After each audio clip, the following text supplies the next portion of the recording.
From San Diego, California to your town, it's the Quinn Early Show. Show up early and stay late for the best in life-changing talk. With NFL and Hollywood guests, to world changers and nonprofits, to Alzheimer's prevention and research. It's time to turn up. The Quinn Early Show.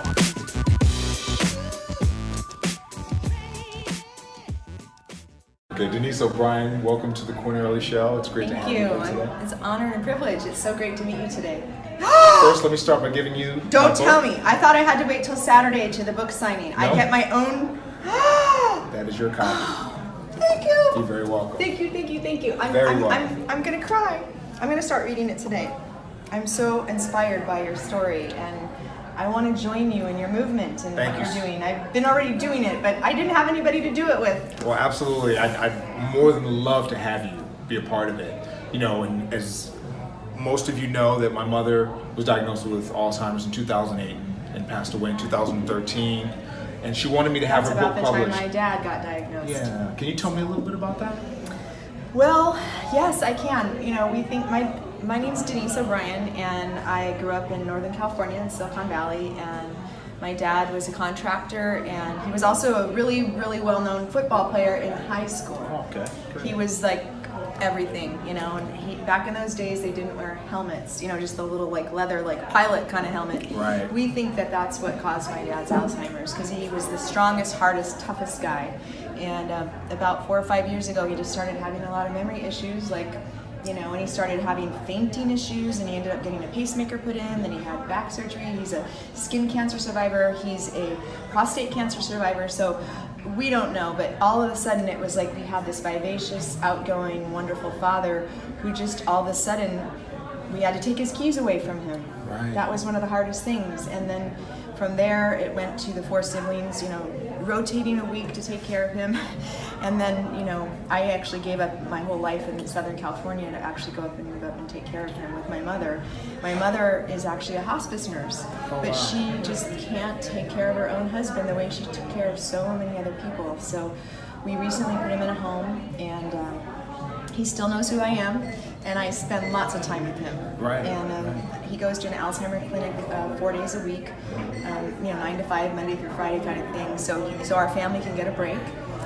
But the hardest part is, now that I live back in Southern California and I'm not living with him full time, is how we create a relationship without being next to each other all the time. My dad's been on every red carpet with me in Hollywood. He's been my biggest fan. He's been my mentor, and of course a wonderful support, you know, for my family. I've been a single mom for 15 years. Absolutely. So I'm navigating it, but I'm learning it. I've read some books. I haven't read yours, and I know your book is about your family's history, but I'm so grateful to meet someone that's passionate like I am and talking about it publicly. Absolutely, and I think, you know, the problem that people have is how to deal with a loved one that has been diagnosed, right. and where do you go from here? And that's one thing that I try to advocate for, is that early diagnosis, and knowing that there are resources out there. Like currently, I'm working with the Alzheimer's Association here in San Diego, and I want to join you on your walk. Absolutely. Yeah. I would love to have you on the walk. And for anybody else who would like to join the walk, you know, it's on September 23rd. It's going to be at Crown Point in Mission Bay here in San Diego. And if you want to join my team, the name of my team is Early Intervention, and you can go to alz.org to sign up for that. But I would be more than happy to have you. I'd be honored to have you as a part of it. The early intervention part is so important, because with my family, what I found is that all the holistic, healthy methods that we know of now, like coconut oil and, you know, the different modalities that can really make a huge shift quickly, if they're not publicly known, the medical doctors aren't talking about that. Right. The medical doctors have a completely different way of treating Alzheimer's than the rest of the community does, meaning anyone that's not a medical doctor. And I only say that because I've been living in the hospital with my father for weeks at a time on other issues that he's been through, and a lot of the medical doctors don't know, you know, about vitamin D and just some of the other basic things that, you know, if they don't prescribe it, my dad doesn't take it kind of thing. So I have to find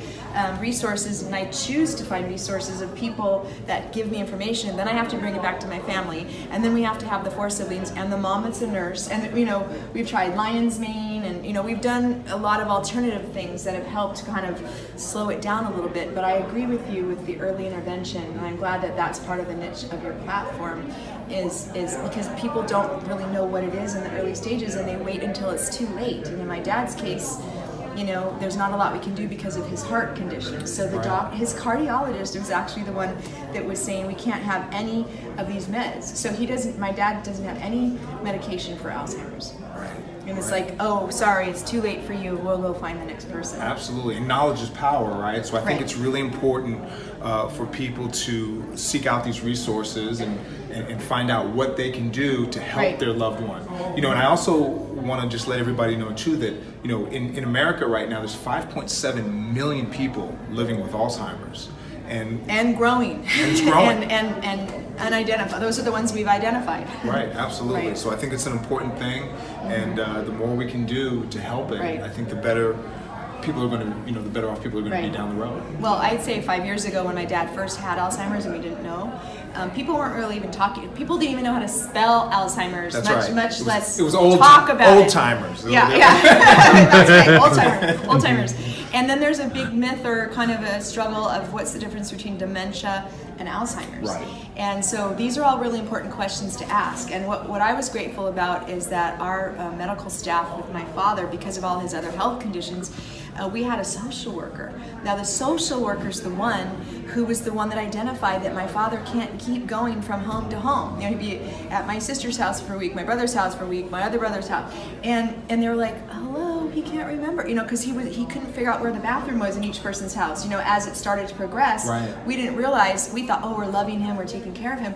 It was creating confusion, but we didn't know that because we don't have an Alzheimer's brain. So the medical staff, the social workers, get yourself a good social worker or read some good books on it and get the help you need from the Alzheimer's Association, because if you learn, you know, what other people did by mistake, you know, like my mentor Mary Kay Ash says, learn from my bloody knees, don't fall down on your own. That's right. And so that, I think, will make a big difference too. And then we decided jointly to put my father into a home and have him have his own little independent living where he knew where the bathroom was and he knew where to eat, and he's much happier now. Absolutely. And and one thing I want to add too is I think it's really important for people to know that with your loved one, it's important to, I always call it, join their journey, because I think, you know, it's frustrating for us as their caregivers, and you want to try to fix it.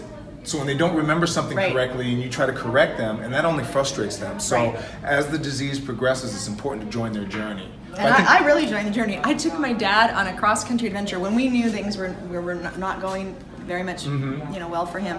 I said, Dad, let's go on a train trip. And I put him on a train 3 weeks across the country, and we went all to his favorite places. We went to his hometown. I brought my video camera. For 4 hours, I followed my dad around, and he had like this moment of clarity where he remembered like ice skating in the pond where the firemen would let the water out in front of his house, and the neighbors in the community. And then we went to visit a cousin that lived there, and he remembered him. And then we got on the train again, and we went, to that. So I created that journey of a memory for my dad. Selfishly for me too, to have that time with him, but for me to be able to meet his family while he still remembered who they were.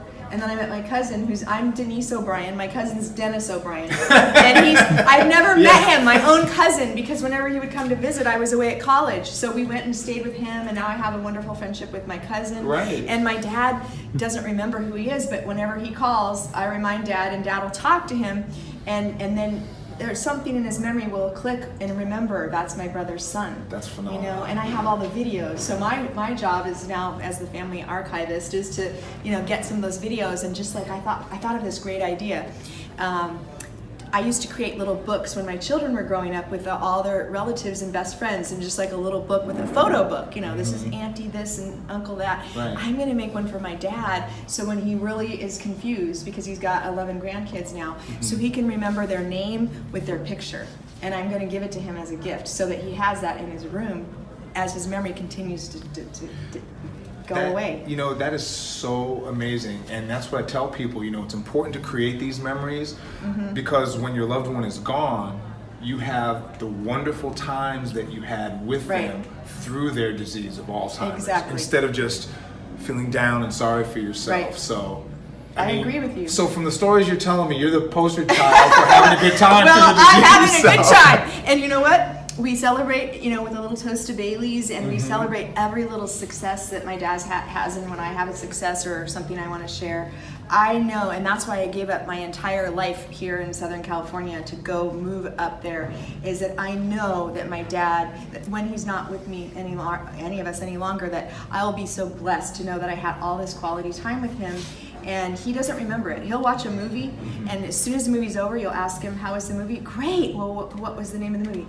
I don't know, And so he has zero short-term memory, but I can still remind him of the older memories. There's still a little bit of the old-term memories there, and he can have a great time and go to a party and enjoy and chat with people, and they don't even know he has Alzheimer's because he's active and he's chatting and he's fun. But then if they meet him 5 minutes later, he'll tell them the same story that he just told them like 8 times. Sometimes he'll say the same story 8 times, and then they're like, oh, okay. But the first impression is, your dad's great, he's fine, he's wonderful. I'm like, you have no idea, but thank you. I went through the same thing, a quick story. So my mother, she was a psychologist. She had her own practice, very well-spoken woman, and I'd introduce her to people. And after a conversation, she'd ask them about what they did and what their profession was and how was their world going. And then they would turn to me and go, there's nothing wrong with her. And then I would say, ask her what year it is. And she was like, 1964. Oh. And they look at me, oh, now I see. Okay. So,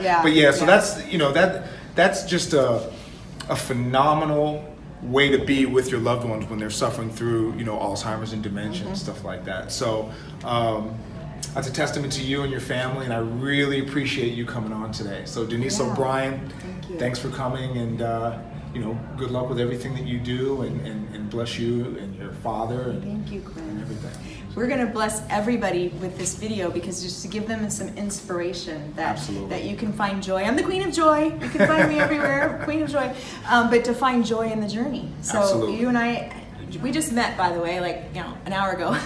But the opportunity for us to do something great together is so wonderful, because I know he's working on a movie and this Bryant Akers book and, a love story. Like, our whole life is a love story. And when we can truly be able to enjoy the love story with our loved ones while they're with us, whatever part of memory that they have and what other physical limitations that they have, that's what I'm embracing. Absolutely. And I know you did too with your mom, and I can't wait to hear more about your story, read your book. Thank you for the book, and whatever I can do to help you produce your movie too. Let's get this story out there. This is incredible. Absolutely. And the legacy that the gift that you're giving your mother, she started this story, and that you had the time, and inspiration to finish it. That is such a love, you are the epitome of a love story, to give the legacy that your mother asked you to do, and to find it right here. You must have been crying when you got your first book. I'm gonna cry talking about it. I got down on my knees, and I just gave thanks, and I thanked her for the opportunity. Wait, I just noticed something.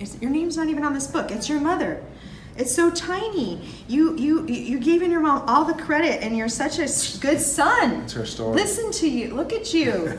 He has his name really tiny, and his mom. She's the star of this one. She is the star, and is. You have been a blessing to do that for her. I'm sorry, I didn't mean to interrupt, but okay. I just noticed. I don't have my glasses on. I'm like, I don't see your name. From San Diego, California to your town, it's the Quinn Early Show. Show up early and stay late for the best in life-changing talk. With NFL and Hollywood guests, to world changers and nonprofits, to Alzheimer's prevention and research.